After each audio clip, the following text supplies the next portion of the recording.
Assalamualaikum warahmatullahi wabarakatuh.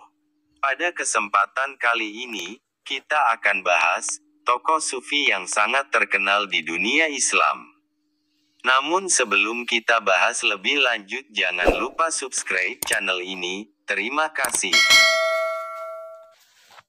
Al-Hallaj adalah salah satu tokoh sufi yang terkemuka, lahir pada tahun 244 Hijriyah, di kota Tur di kawasan Baida, Iran Tenggara. Ia seorang keturunan Persia. Kakeknya adalah penganut Zoroaster.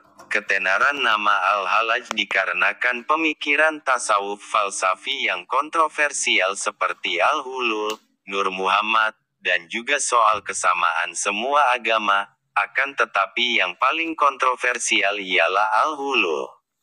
Al-Hulul merupakan pengalaman batiniyah dengan Tuhan yang dialaminya, kemudian ia mengungkapkannya kepada masyarakat umum.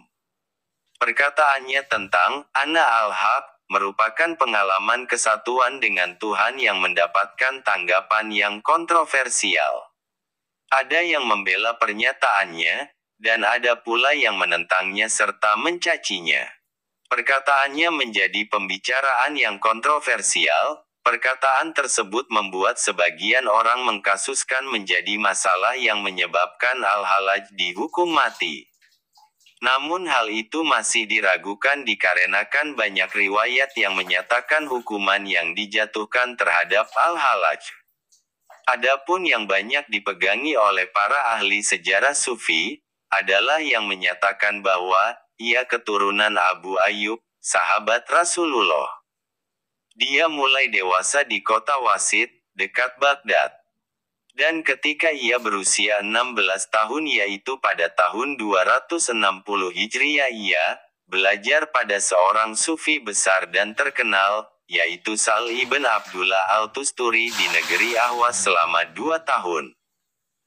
Setelah menyelesaikan pelajarannya dengan Tusturi, ia pergi ke Basrah dan belajar kepada Sufi Amr al-Maki, dan pada tahun 264 Hijriah ia masuk ke kota Baghdad.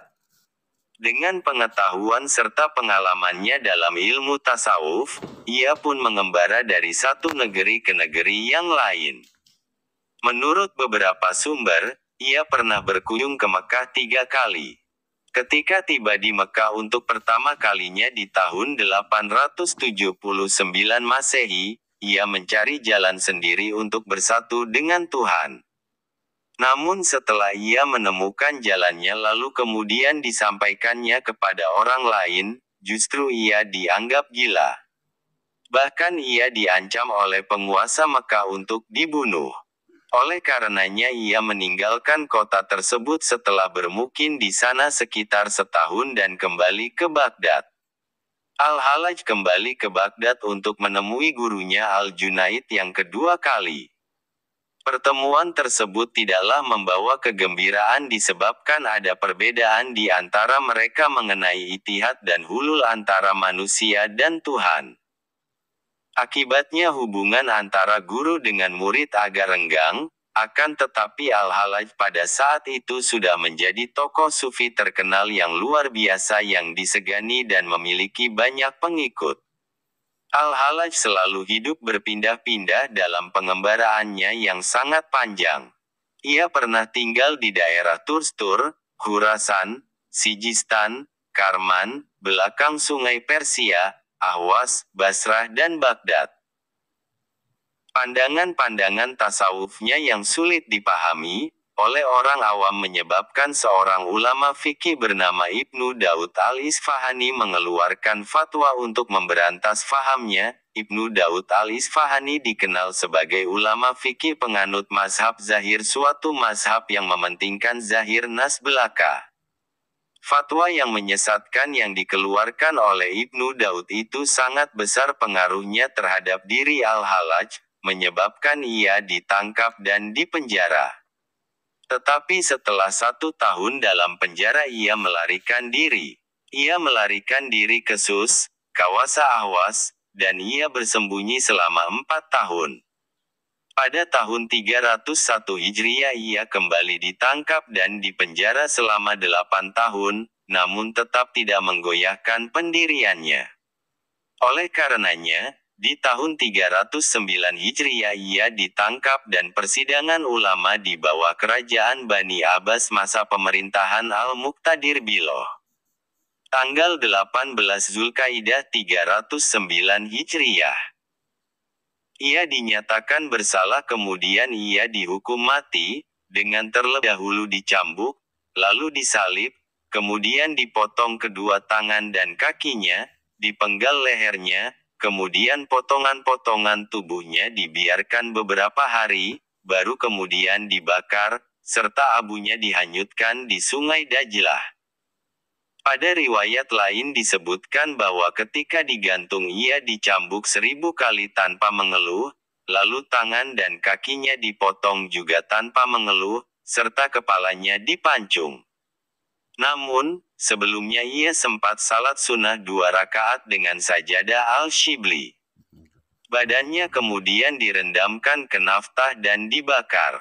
Abunya dihanyutkan ke sungai, sedangkan kepalanya dibawa ke Khurasan untuk selanjutnya dipersaksikan oleh umat Islam yang ada di sana.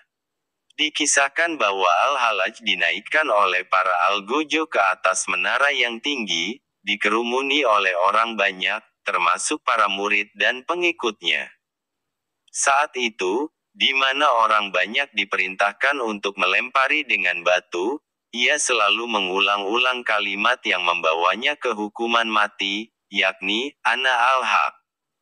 Ketika disuruh untuk membaca syahadat, dia lalu berkata, sesungguhnya wujud Allah itu telah nyata, tidak membutuhkan penguat semacam syahadat.